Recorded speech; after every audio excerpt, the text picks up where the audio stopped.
borrow your mind completely for about 5 minutes as I try to acquaint you with the story of our text.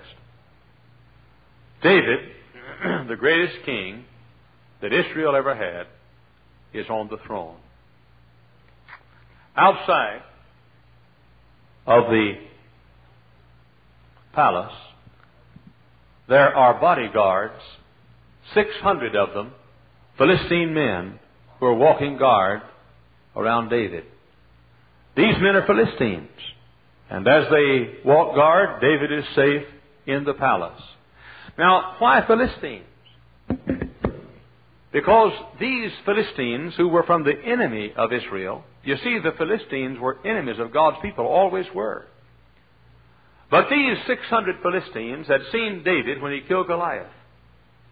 And when David took the slingshot and the 5 stones and hurled the first stone toward the temple of that giant and killed him, the giant's men, 600 of them, fell in love with David. I mean, their hearts were knitted to David's heart. And they said, that's the kind of man we want to serve.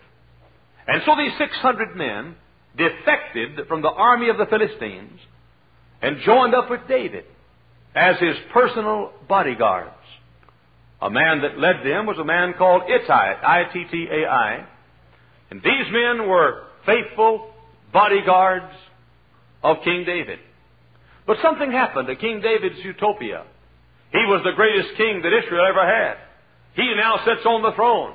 His faithful servants and bodyguards walk guard round the palace. I'm sure that they had the finest of uniforms. I'm sure they had their boots shined and their sabers glistening in the sun as they proudly walk guard around the greatest king that ever sat on the throne of Israel. But something happened. David had a son. His name was Absalom. Are you listening? He had a son whose name was Absalom. He was a handsome man. Had long, hippie-like hair.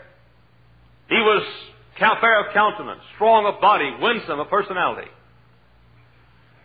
Absalom got outside the gate of the palace and stirred up opposition against David. His own father.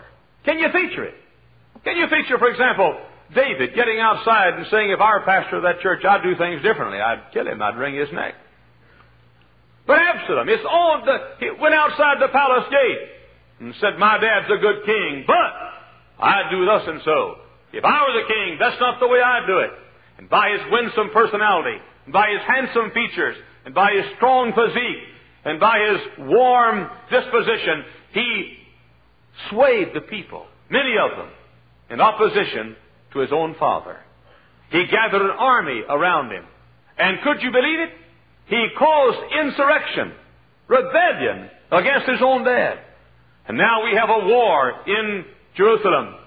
David's forces fighting against the forces of his own son, King David, versus King Absalom, father and son in battle, one against the other. And David said, I'm not going to fight against my son. I'm not going to do it. He's my boy, and I love him, and I'm not going to fight against him.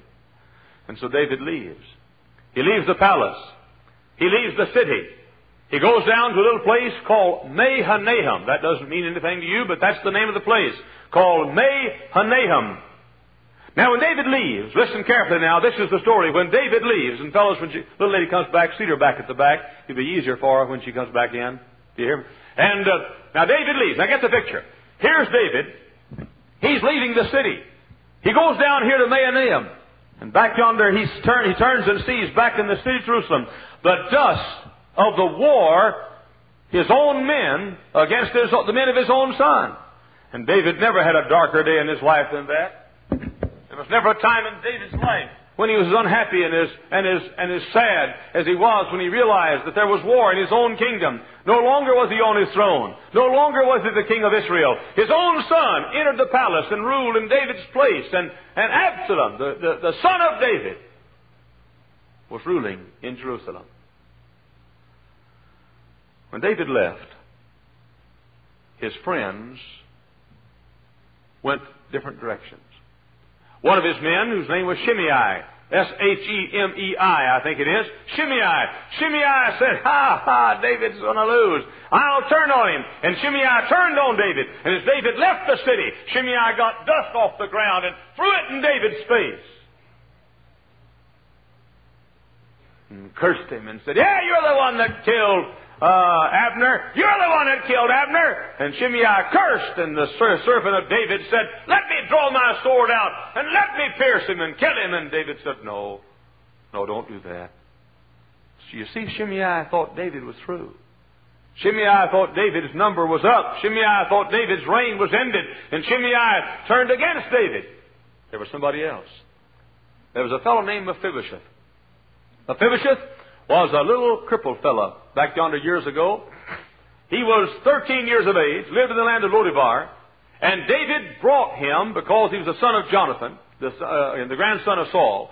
David brought him from the land of Lodebar to the palace and set that little crippled fellow down at his own table and made Mephibosheth, that little 13-year-old cripple, couldn't walk at all, made him one of his sons, sat him at his own table, and made him as a son of King David, a royal prince in the palace.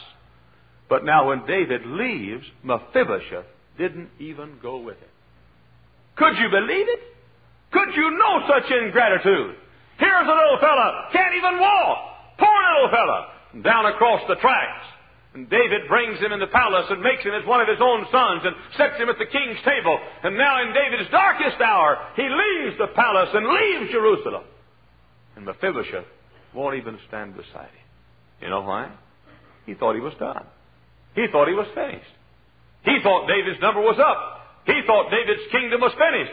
He thought David was a goner. That isn't all. There's a fellow named Amasa. A-M-A-S-A. Amasa was the captain of David's host back in Jerusalem. Amasa thought David was finished, and Amasa joined up with Absalom. And Absalom made Amasa the captain of his host. And now David's big man is Absalom's big man. And Amasa now salutes Absalom instead of David and serves Absalom instead of David and fights for Absalom instead of David. Why? He thought David's number was up. They were cursing David back in Jerusalem. He's gone. He's not very popular here. His kingdom's finished. And so Amasa joined up with the force of Absalom and became the captain of Absalom's army. And Shimei is cursing David, throwing dust in his face and making fun of him. Mephibosheth is sitting back in the palace, not even willing to stand up for the fellow who had brought him from poverty to riches. But there are those that stand beside David. This is a beautiful story. As David marches down toward Mahanaim, there are 600 men right beside him. Who are they? Those Philistines. Not even Jews. They shouldn't even be in David's army. These men that saw David kill Goliath. And they said, whether it be by life or by death, where our Lord David is, there will we be also. We're going to stand by David.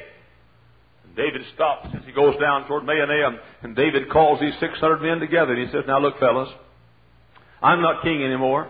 Go back and serve my son Absalom. I'm not king anymore. You don't have to follow me. You don't have to bear my reproach. You don't have to stick by me because I'm in trouble. You don't have to come down here. You left your shiny boots. You left your royal, your glistening sabers. You left your pressed uniforms. You left all the pomp and ceremony of the king's bodyguard back yonder in Jerusalem. Now you go on back. These 600 men look at David. They say, Your Majesty, we're your bodyguards. And whether you're in the palace, on the throne, or Mahanaim in a place of shame, we stand for you, to guard you and care for you. Whether you're popular or unpopular, we're going to be where you are. Whether you're alive or dead, we're going to stand by you. Whether you're on top or on bottom, we're going to stand by you. Thank God for men like that. Thank God for men who say to the King of Kings and Lord of Lords, Jesus, if I'm at the shop where they curse you, I'm for you. If I'm at church where they praise you, I'm for you. If I'm in a revival where they sing of you, I'm for you. If I'm at school where they deny you, I'm for you. Whether it be by life or by death, King Jesus, I'm for you. That's what God needs in our generation. Some microphones that'll be still. God needs some people in our generation to say, King Jesus, if you're cursed or blessed, if you're loved or hated, if you're on top or on bottom, we're Christians and we're going to stand for our King regardless of what the conditions are. And so these 600 men, back in the palace is little Mephibosheth, traitor. Beside the road is Shimei, cursing the king. And back yonder and fighting in Jerusalem, his head of Absalom's armies is the wicked Amasa. But thank God for Ittai, and thank God for Ziba, and thank God for these 600 wonderful Philistine men who said, I'm going to stand for the king. But wait a minute. Wait a minute. Something happens back in Jerusalem. David looks and sees the dust of the war rising in the sky. And David says, I wonder how the fight is. And the forces of David won the battle.